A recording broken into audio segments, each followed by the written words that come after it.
Welcome again, everyone. I say welcome again because we tried to do this earlier this morning, but I left on the sound for the screen I was watching and it created an echo. So I apologize to all of you who had to endure a few moments of echoing, but we'll get right back to the day texts. So thank you all for joining me. As I mentioned earlier this morning when we first started, we're working our way through the biblical books. We meet every weekday morning and Saturday morning at 6 a.m., unless otherwise scheduled, to consider a portion of the biblical record, as well as other related texts and histories, so that we can better our knowledge of the past, specifically the past as it relates to the God Jah, and to all the different people and events that he was involved with, according to the text that we have. So we're working our way through the letter of 1 Peter at this time. And we have 3 texts we're going to consider today, and then 3 more tomorrow, and then we'll move into 2 Peter. Sometimes the texts that we consider aren't as long as others, both because the document may not be very long, and I group these day texts according to the text I've actually translated.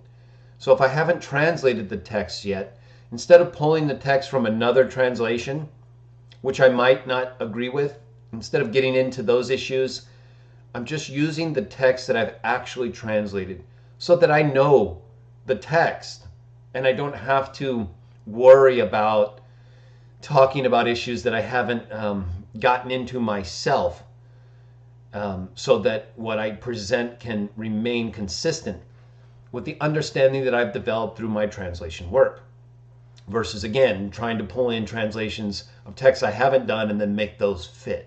I'm just going to stay with the Great Message translation. I'm working my way through Proverbs. I'm kind of stuck in Proverbs right now, but that's by design because I want to finish it, both the Greek and Hebrew texts. And I'm getting close. So once I'm done with Proverbs, Greek and Hebrew, then I'll get back to some of these other texts and finish them. So we can, as we go back through the letter of 1 Peter, maybe next year or however long it takes us, then we'll have more of the texts. Okay, let's see.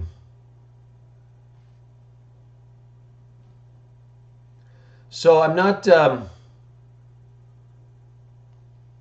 sure what's going on with the live stream. Someone give me an indication as to whether or not it's you can see the live stream, because it looks like it may not be working on my end. But what I'll do is I'll just go ahead and upload a video if the live stream didn't come out okay. So we'll get right to the text and then we'll take it from there. 1 Peter chapter 2 verse 21 through 23 reads, "Because of this you were called, namely, that Christ suffered for your sakes, leaving you an example from which you can learn, so you might follow in his steps. He is the one who did not sin, nor was a deceitful word found in his mouth." Verse 23, "He is the one who, when insulted, did not reply with a curse. When suffering, he did not threaten others. Rather, he left the matter to the one who judges righteously." Okay. Oh, thanks for the notice on the live stream, by the way. My live stream screen appears frozen. So I appreciate the feedback so I know what you are seeing. But either way, if the live stream doesn't work, I'll upload the video recording that I do. So let's get to these texts real quickly, though. It's a brief grouping, but a lot of very important information, most of which we already know, but let's take a quick look at it. So we know that we were called due to the sufferings of the Christ, according to Isaiah 53, which Jesus fulfilled according to the things that the Messiah was foretold to do. And now we're waiting for his return to establish the kingdom of God over the earth that will bring about 1,000 years of peace, where we can then restore the earth to the condition in which Jah intended, or which he now desires in association with Christ's kingdom, which will be handed back to the Father once it has been completed. So when you look at verse 21, we should recognize that in reference to Isaiah 53 and Zechariah 12, the Messiah would be pierced. The Messiah would give his life on behalf of many. But in verse 21, if you look and you notice where it says, leaving you an example from which you can learn, the Greek for an example is hypogrammos. And it means literally a writing sample, or a writing above that you write below as you're looking at it, and it helps you to write better. It helps you to learn how to write. So Christ has given us essentially a writing example, a writing sample that we can use to trace our letters as we're learning the language of the Christ, you could say. So think of the Christ as a language, that the example that Jesus gave as a language that you're trying to learn. It can be very difficult. But we have a sample, a writing sample. We're not called to learn all the vocabulary of the language. We're just pretend it's a language you have been asked to learn how to write, right? To imitate. And so we have a sample writing so that we don't just have to learn from scratch, We have a sample. And if you forget how to write one of the letters, look at the sample. Look at the writing sample that Jesus gave us. It's in 4 detailed, well-documented accounts that are credible, have been passed down to us in multiple language versions based on many different manuscript authorities, so that we have a great level of confidence in the things that were done and recorded. So when it comes to Jesus, we also know that while he had certain times that were difficult, right? I mean, he told Peter, "Get behind me, Satan. You think not God's thoughts, but man's." Occasionally he would get frustrated with his disciples and would say, "Why am I even talking to you at all?" Because they just weren't getting it at that point. So, but he did not reply with a curse. Sometimes today in this world, it's very easy for us to get upset and say something, like a curse word, or, just like F you and different things. And I'm not going to say the words, but you know what I'm saying. We can do that very easily. And they could too. People like Peter and others, I'm sure, who as they were working, while they may have been somewhat decent, even Peter said he was a sinful man. So more than likely they were used to using expressions, cursing expressions in some ways, potentially, like we do today when we get upset or we say things we don't want to say, but we've been put in a position where we're frustrated, or we just say something dumb. That's our condition. We can make it better by disciplining our mind and our mouth and trying not to be offensive to people. And when we do make mistakes and we fail, we should apologize and try to do better. Now, we have a different set of circumstances today, kind of as I talked about in my day text and 3 videos yesterday, about acknowledging stupid people while being respectful to everyone. We have to acknowledge stupid people because they're all over the place. And the Bible, particularly in Proverbs, gives us numerous indications about who stupid people are and whether or not we are stupid too. So it's not always just someone else, it can be us too. But to the extent that we can, we want to try to limit those things. I mean, I know I sometimes will get off on people who are abusive and who make trouble for the channel, or who waste our time with retarded questions. I will deal with them as a fool, like the Bible tells me to, if I'm going to deal with them at all, because I don't really want to deal with any of those kind of people. But I have this channel, and I can't just ignore everybody, and I can't treat every single dumb, retarded comment with respect, because it's dumb. Can't respect something idiotic. So I either don't say anything and leave the impression that I either don't have time or I don't want to reply, or I say something that's appropriate to the type of comment that I'm getting, right? Answer a fool according to his foolishness. I don't even like to do that, and sometimes I do. So, but when it comes to getting beyond that, beyond just pointing out someone's stupidity or the idiotic comments that what else are they, right? I mean, you can't pretend it's not idiotic if it is. And if you're going to have a channel like this, or regularly engage with people who do that, well, then you're going to have a more difficult time with verse 23, because I don't threaten other people. Now when I'm threatened, like I have been threatened before, then I will make it clear that there will be a price to pay for that.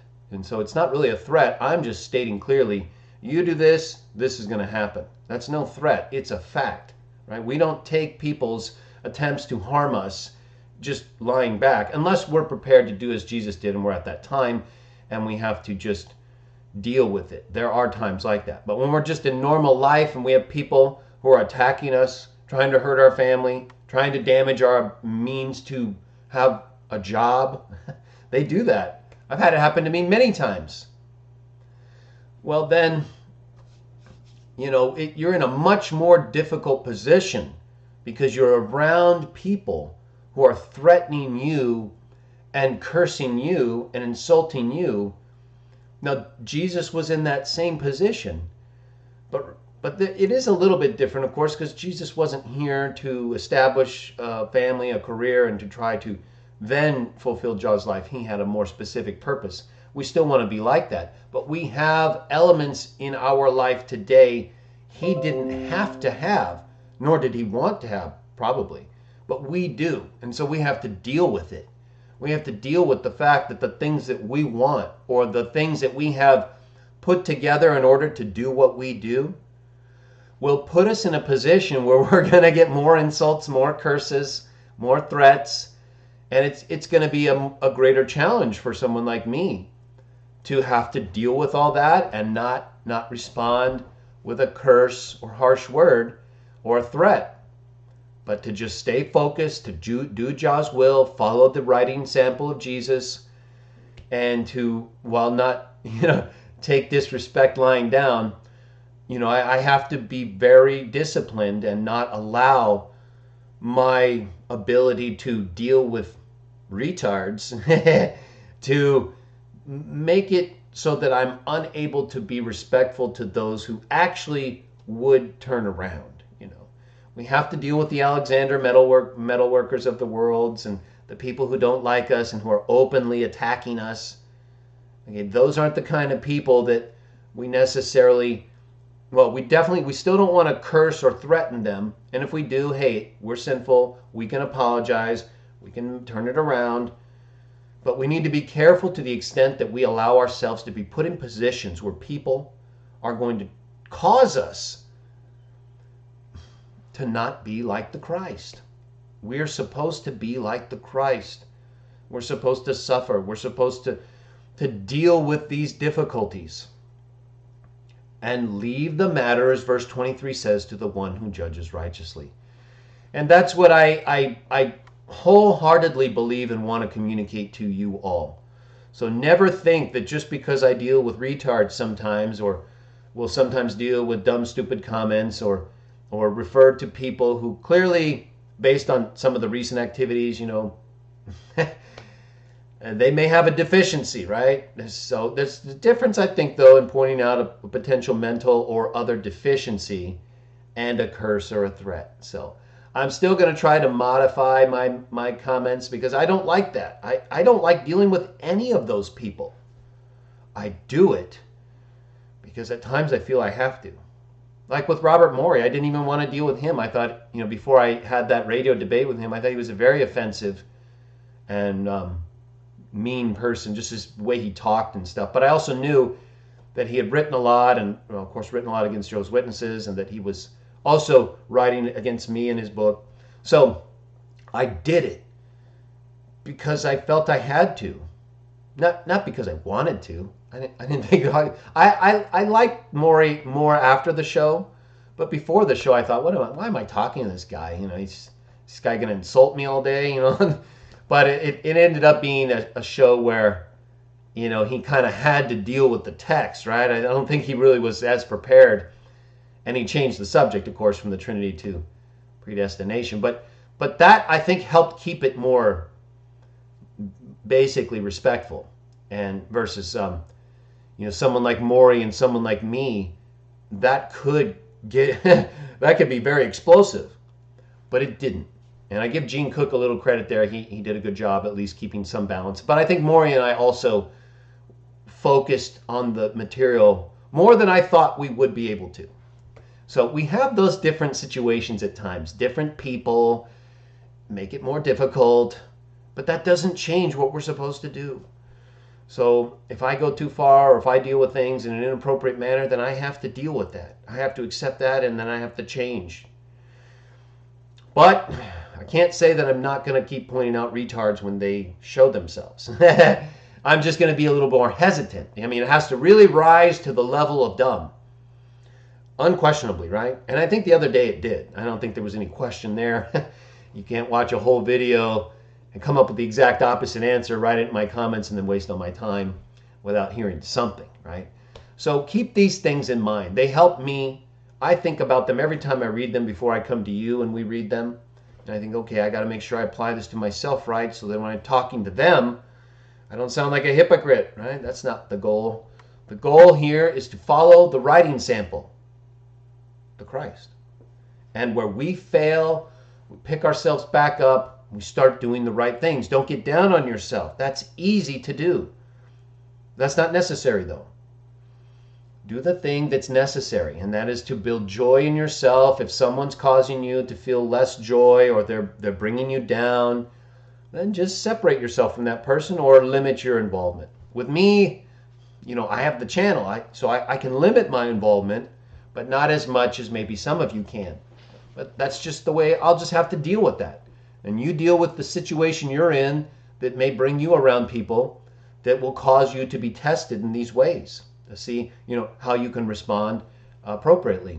So keep those things in mind. We all have to deal with our different situations and circumstances that will cause us to have to look to the writing sample. What did Jesus do? How did he write? And then we try to follow that the best we can. Okay, so that's good. Just a few texts today we get so much out of. And I thank you all for joining me because I really enjoy starting my day this way and keeping these texts fresh in my mind, and as well as going through the material on a regular basis. So tomorrow we will finish up with the letter of 1 Peter. And then I will also give an update on this Sunday's show. I'm thinking of either doing the CWJah Talk show on the text of the book of Revelation or on Micah 5:2. Micah 5, really Micah 5:1 through 4. I'm leaning towards Micah because then I can involve the Dead Sea Scrolls, the pre-Christ texts, and the fulfillment of Micah by Jesus as he stood and shepherded in the name of Jehovah. And also his pre-existence, which is taught in that text. I did a long blog article about it, which I will probably also include in the show. So more than likely this Saturday's show will be about Micah 5. And I'll talk a little bit more about that tomorrow. I may have some other videos that I'll put up, but I've got to do some field work today. So I won't be around to do as much as I might have. But then I'll be back tomorrow. We'll get the day text done. I'll have all day to get some more material going, get ready for this Sunday's show, and I'll see you all tomorrow. So I hope you have a wonderful day, and may Jah bless you. In Jesus' name.